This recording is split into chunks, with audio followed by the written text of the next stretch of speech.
family-owned businesses doing well for generations together.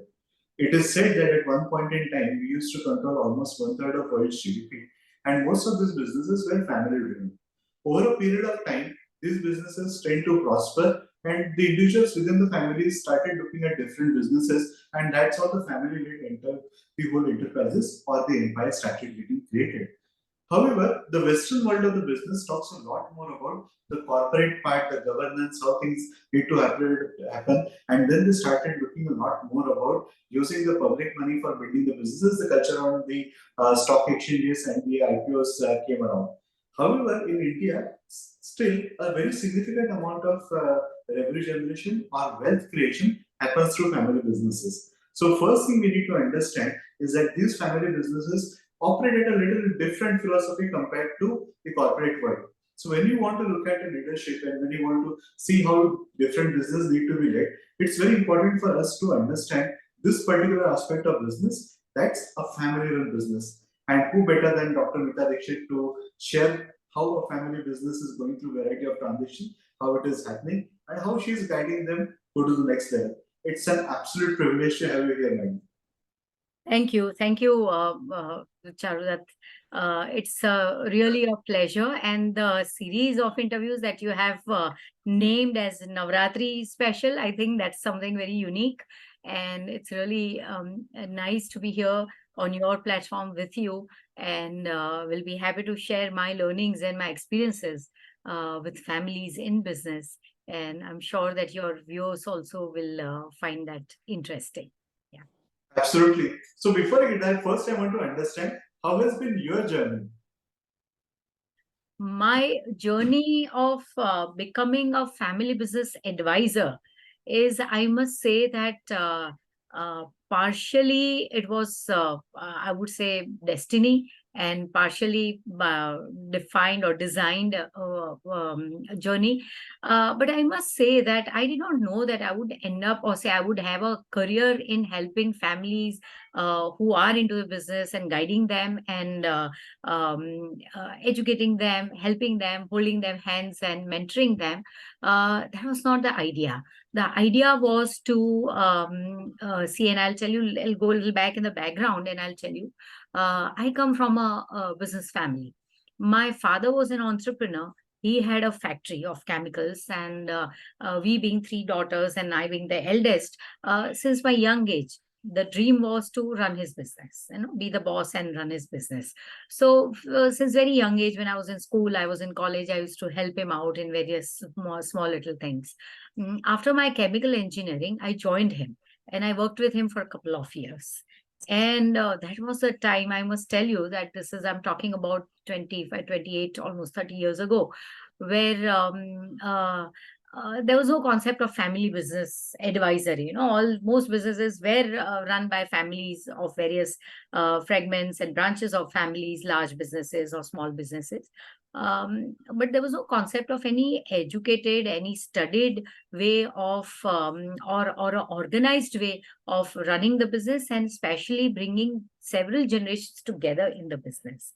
So my father and me, we were two generations. Obviously, we had very different perspectives on life, on career, on business, and especially risk-taking capacity or ability. So being a senior generation, he was risk averse. Being very young in the business, not having seen life so much, I was very, very enthusiastic and wanted to take risks. So ultimately, we ended up in conflict. And that was something which, after a couple of years working with him, I left the business and started my career in the corporate world. But always I went on thinking for several years that what is something which is not working in such beautiful father-daughter relationship, or even father-son relationship, or brothers-brothers relationship. Something doesn't work. And what that does not work, let me find out. So that was a curiosity. That was more of my inquisitiveness, or my intrigueness of why families and family members don't cannot communicate and cannot have similar perspectives.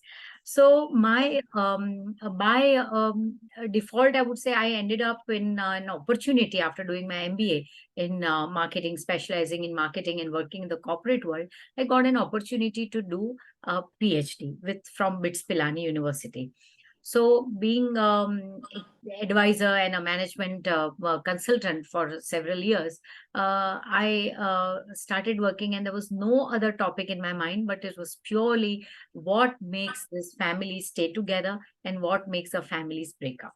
So, conflict in Indian family businesses was a topic that I chose and started working on it.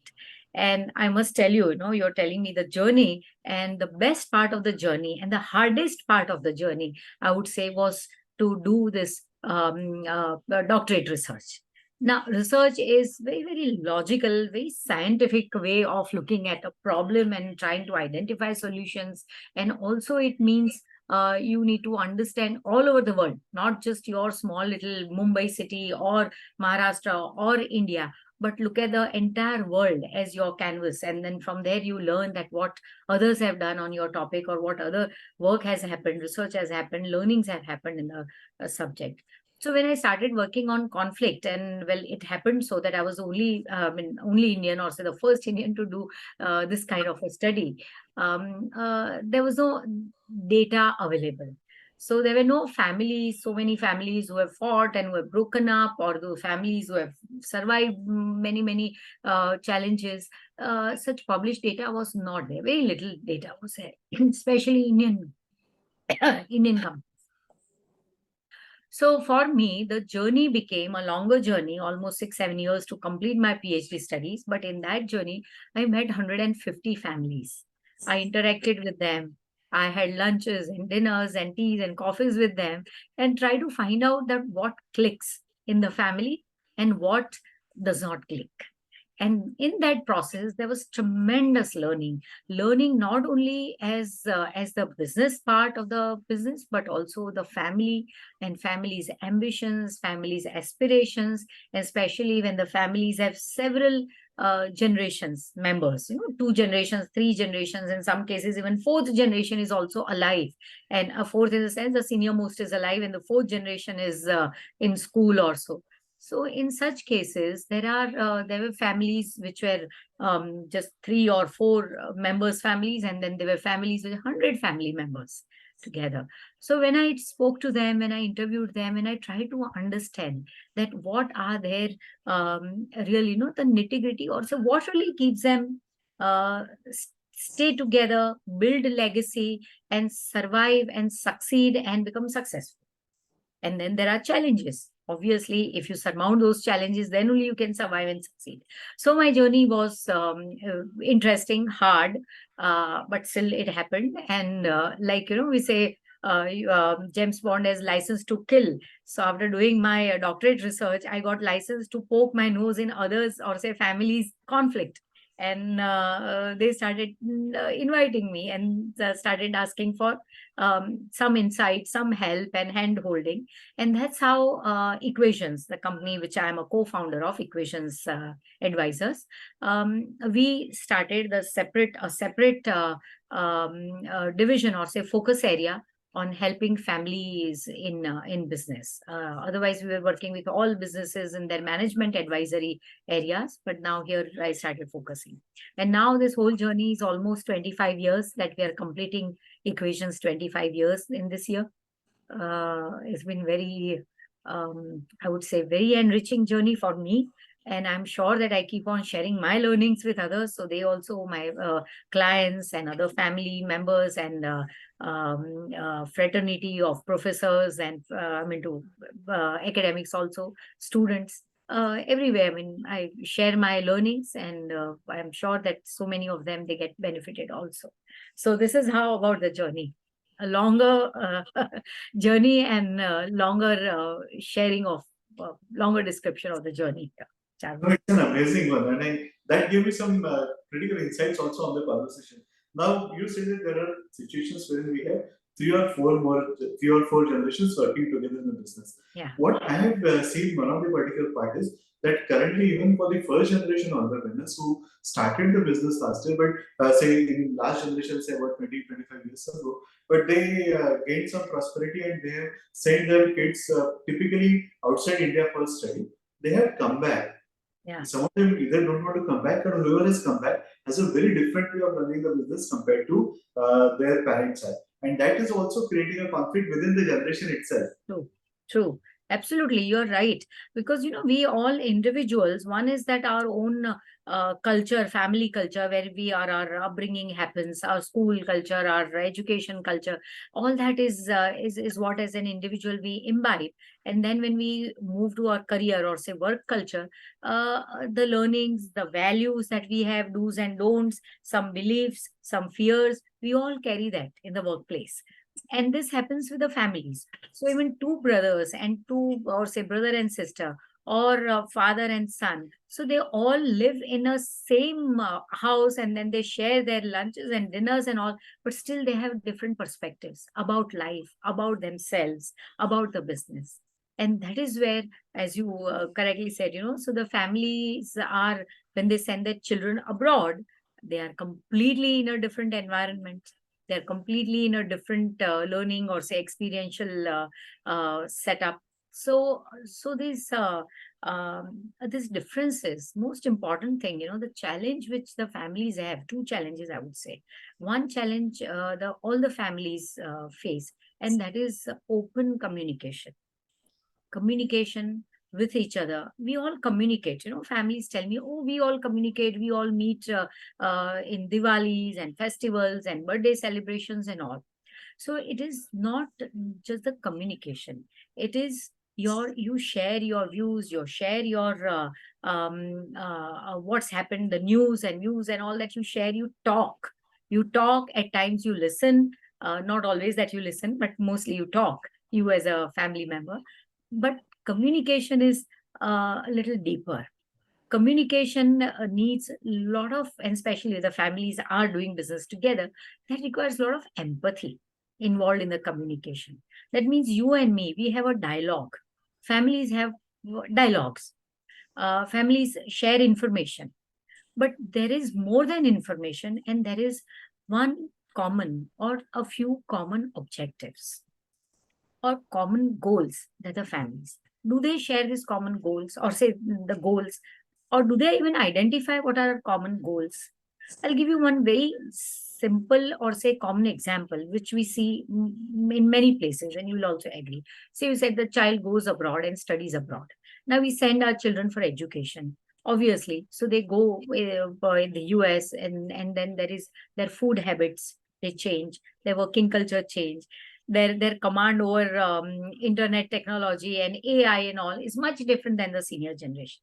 Now, when the child comes home, or say the son comes home and tells his father that I want to do a business, and father says, okay, we have money, so let's put in the business. And the son says, I'll open a restaurant, and it will be a non-vegetarian restaurant, or say a restaurant which will serve veg and non-veg food. And the family, say a Marwadi family or a very, very religious family, which is we have seen a Gujarati family. So huge clash of interests. What is the objective of the family in such situations? And I've come across many times such situations. So what is the objective? Is your objective to earn money and become rich when it comes to business? Is your objective to carry on your legacy, your family name, your social network that you have built, or say social respect that you have earned? So is that your objective to carry on, or is it your objective to give freedom to your child and do whatever he wants, allow him to do things? So let's be clear on that. And when families sit together and start discussing this, then the communication happens. Till then, it's only exchange of news and views and anger and dissatisfaction. But real communication happens when you all sit together and look at the things in very objective manner. So here is, two generations always have these challenges. So I call this communication, and another is succession planning. in India and across the globe. And in fact, I've co-authored a book with Mr. Walter Vieira, The 5 Gs of Family Business. So there we have given a lot of emphasis, on next generation. 5G, one of the G's is generation next. So generation next, how do you bring in this generation next to your business? Or you don't want to bring in the generation next to the business.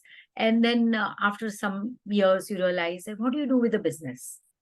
As a very common problem I'm coming across nowadays, that small companies, mid-sized companies, their children are not wanting to join the business, or they've never been encouraged to look at the business as a career, and family business as a career, and prepare themselves to take up that career. So succession, uh, what next? Who's going to be the next leader of the business is a big challenge the families are facing. So these are my two, takes on challenges of families. Very critical. So this also brings in a part of at what point in time do the families look at professionals? Families have started looking at professionals. Yes. Families have started at looking at professionals, and only very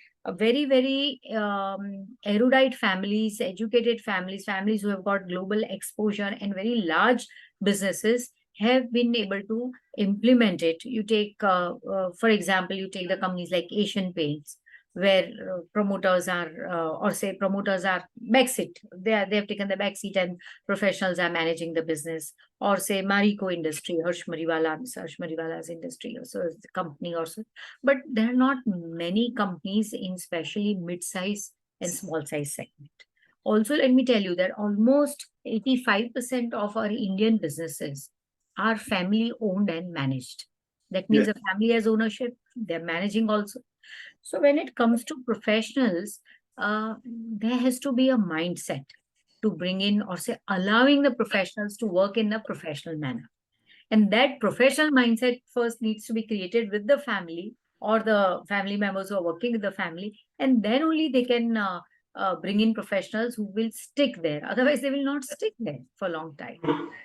So, so minds are open. I say when families have started, especially younger generation says, we don't want to take the decisions. Let the outsiders come and run the company. And then what do we want? We just want to enjoy the fruits of the professionals' work which you put in there. Now that does not happen. That's where a very sensitive aspect, where you don't know how to manage the professionals and you just want to be the owners who want to enjoy the fruits. Then either allow them to run the business they want to run it, and you be the investor and get your money or your investment return on your investment. Or if you still want to continue your culture, your values in the business, then bring in professionals, learn to manage them, handle them, listen to them, and allow them freedom to work. Of course, your final decisions, or say some sensitive decisions, are with you, financial decisions, or some long term decisions are with you as the owner family. But still, operationally, you need to let go and let professionals manage the business. That understanding is not yet evolved much. And I think we at Equations, and there are a few other advisors, they do this work, or say they're trying to bring in this awareness to as professionals in family business. Yeah.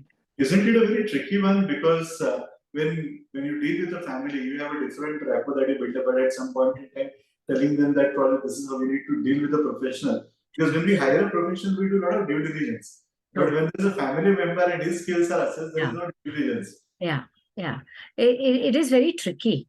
No, it is very tricky because professionals are. Why do you bring in professionals? Because of their skills, because of their competencies that they have built. Now, professionals' competencies, professional skills, professionals' mindset, and along with that, there is something called their driver. What drives these professionals? So the family is driven by certain objectives, and if the professionals also have similar objectives, then they all align. Otherwise, they don't align. So it is tricky, no doubt. And in earlier times, I've heard from very senior families, or say family members, that I'm talking about maybe 100 years ago. So when good businesses, large businesses were going on, then people, Seth, Babus, they used to appoint important people, and they used to first see their match their kundlis.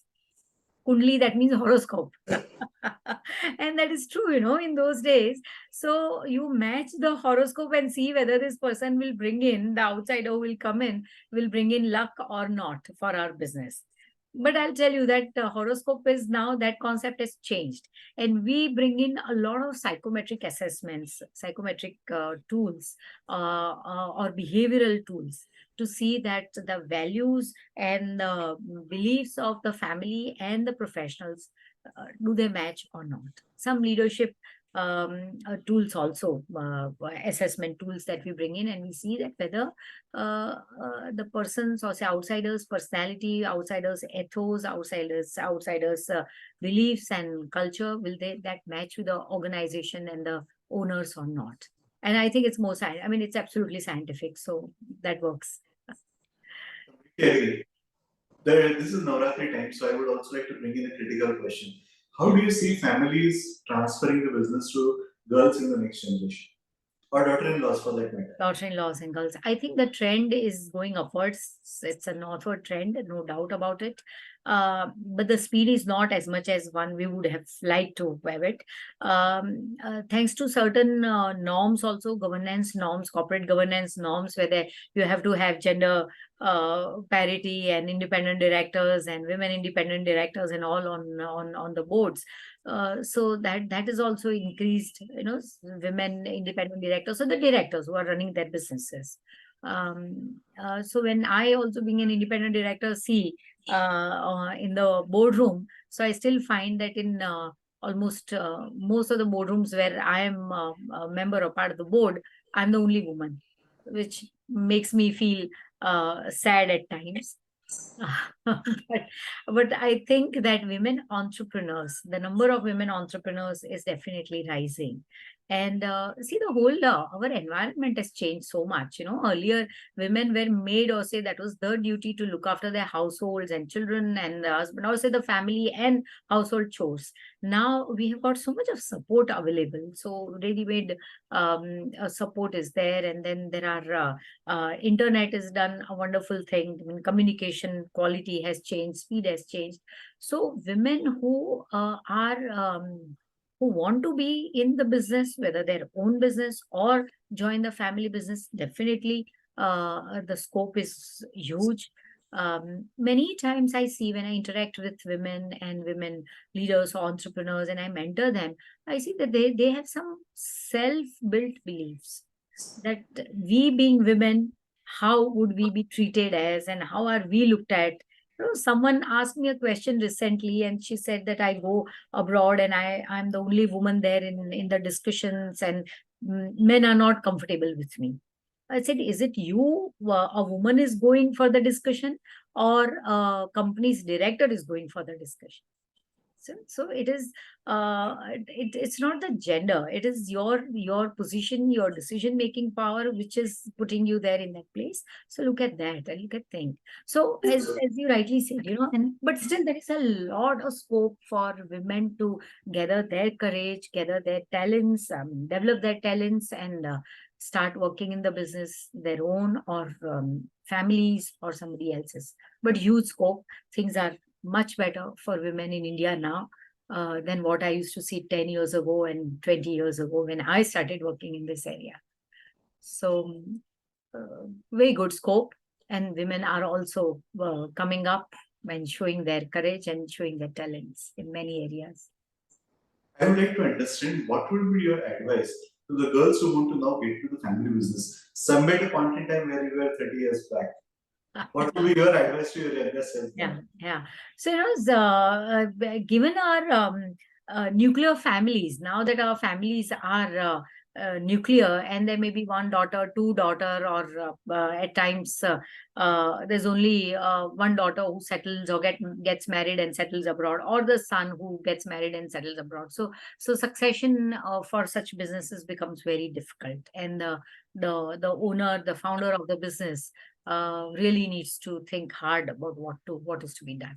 But specifically when we come to girls, and I must say that working in a family business is, if it is just the entitlement, just because you carry the name of the family and you want to be there and you want to have all the perks and all the benefits and have the cars and people at your command and all, that can, that's nice, but it doesn't last for long unless you prove yourself and see that you are as good as any other professional who has gone through a proper training, proper education, and experience curve.